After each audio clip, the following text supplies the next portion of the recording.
Hello and welcome back to The Voice Within. Today we're going to talk about truth. The truth is one of my core values in life. Integrity, honesty, dignity. Those are my core values that I'm always trying to align my life with, and the truth is one of them. Today we're going to talk about why truth hurts us sometimes, and it hurts us sometimes when we actually build it all our life around avoiding the truth. To be honest, most of us we do. We like to avoid the truth. We build our entire image, our entire ego of who we think we are, who we think we should be. And when the truth comes inside about who we actually are and who are other people sometimes, it feels like it's threatening to destroy that image of us. So we protect it at all costs and we reject the truth so truth doesn't hurt us. I grew up being criticized a lot. I grew up being minimized a lot. I grew up being gaslighted a lot. I was often told that my feelings are not real. Often I went silent. I didn't learn how to actually express my emotions in a healthy way. I often was forced to go quiet when the things were unfair. But because of the way I grew up, something happened inside of me. I have developed a strong, very strong inner compass for the truth. And I am never afraid of it. It's like zero tolerance to bullshit, zero tolerance to lie. Even as a child, when my voice was shut down, where I was not allowed to speak, I would always knew that truth inside of me. I always felt what is right, what is wrong. I always felt what is fair, what is not fair. I remember like being maybe teenager, maybe 15, 16, 17 years old. I was constantly trying to be better because I was criticized so much. And I remember I would anchor myself in the morning into the rightness. Okay, let me be today right. Let me be today. In the Bosnian actually exists a word which describes this posture better. Whoever is listening this podcast, it's word ispravno. It would be in English right, but it's not really right. It would be more closer to aligning yourself with not making harm to others and not making harm to yourself. So I remember like a teenager, I would wake up in the morning and continuously trying to improve myself because I was criticized so much. And I would say to myself, I want to be right today, in the meaning right to others and right to myself. Whenever I would move in a day in that way, I want to be correct to others and correct to myself, not harm anybody, not harm myself, I would find obstacles because the people were not operating in the same way. As a child, I really didn't understand why the people operate that way and why they always trying to convince me that my way of seeking the truth is wrong. Because of that, I have zero tolerance to unfairness, not just towards myself. Even when I see happening to somebody else, I will react. I just cannot hold myself. If I see that something is unfair, it really, really triggers me. Now I'm aware that it's a bit trauma reflex where I grew up in a lot of unfair things and I always try to protect even others from unfairness. Like a younger version of me, I would often get into the conflict with people when things were not fair. But now, like adult woman, I know to regulate myself, but still, I have zero tolerance to unfairness. When I see the people being unfair, I will try to help and correct the things, but at the same time, I am ready to break connection and relationship with the people who have pattern of unfairness.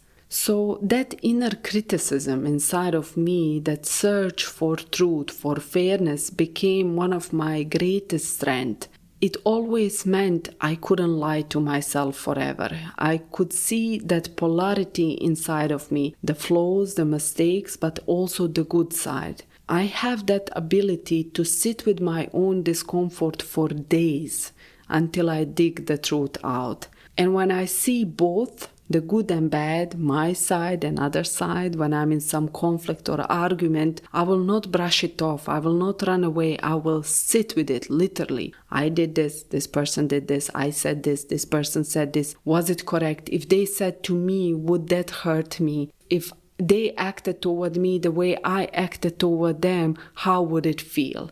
So that inner compass inside of me, that wish that the things are fair, it became one of my greatest strengths in life. Because when I move from that place of not being afraid of my own flaws, of my own mistakes, of my not being afraid of correcting myself, apologizing for my mistakes, then basically I sleep peacefully. I know that I'm not trying to harm anybody, and even if I do it unintentionally, I assess myself, I not criticize myself. I'm not doing that. I sit with myself and really assess the situation with the open eyes, not trying to protect my ego or image, but really focusing on finding solution for the problem, not just striving for being right in that moment, but actually really searching for solution to the conflict, to the argument. And that ability to correct myself, to grow so much, it gave me so much peace inside of me, that willingness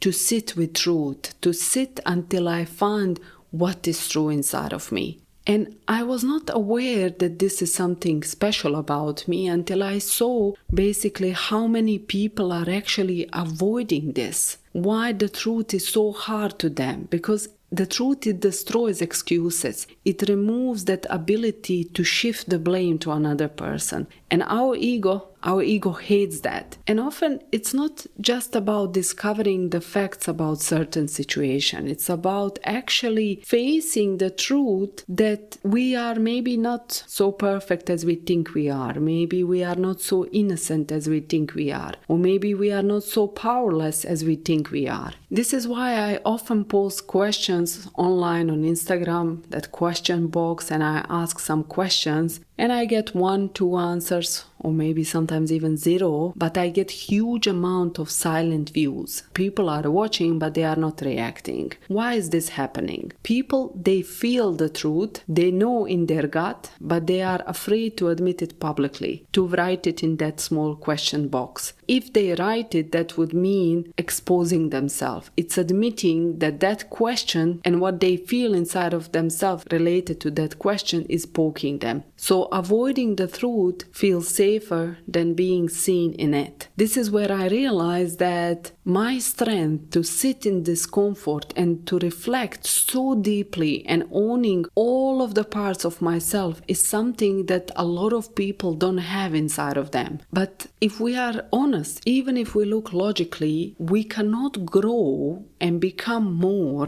if we don't learn how to accept all parts of us, the good and the bad one. Because there is no person in this world that doesn't have good and bad. We can even not call it bad. Something which we like and something which we dislike. Let's call it that way. Because there is no bad. Everything is us. Everything is part of us. And until we learn to accept all of that parts of us, we actually cannot grow. We will always stay in the place where we are because we will continuously avoid truth. Avoid that small question box. Avoid that sting that we feel when we see it. Because saying it, naming it, owning it would mean actually growing. So the longer we stay in that silence, the longer we avoid the truth about what we feel inside in our gut, we basically don't allow ourselves to grow. But the moment we accept the parts of us we like, the parts of us we don't like, we become whole. And once you learn to accept all parts of you, when you become whole, when you become completely comfortable with who you actually are,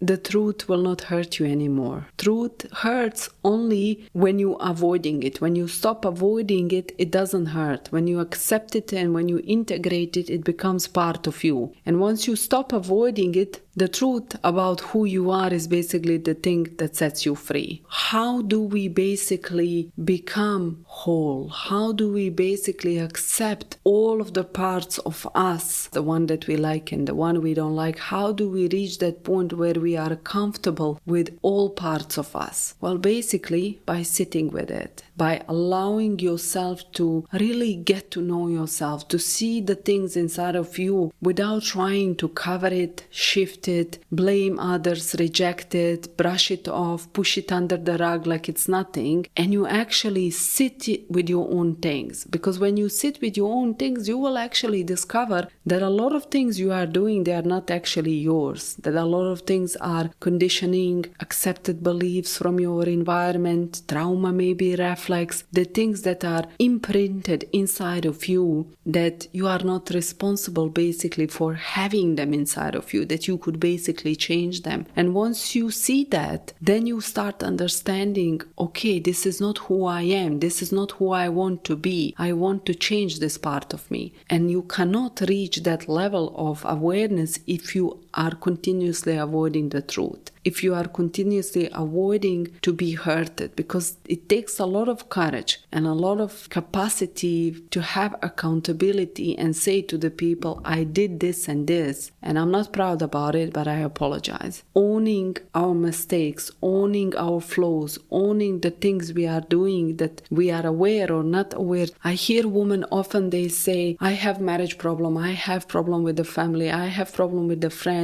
And when you basically give them advice from self-responsibility, what is your responsibility in this situation? They start giving excuses why this is not possible, why the people are like this, why they cannot change it. Yeah, it's true. Other people, they change for themselves. You cannot change them, but you can accept your own truth and your responsibility. So as long as we are avoiding the truth about ourselves, we cannot grow. We will stay exactly where we are. We will protect our ego, protect our image instead of focusing on growing. So only way we can pass that bridge is basically sitting with discomfort and listening our truth with open heart and open eyes, not to shame ourselves, but to get to know ourselves better.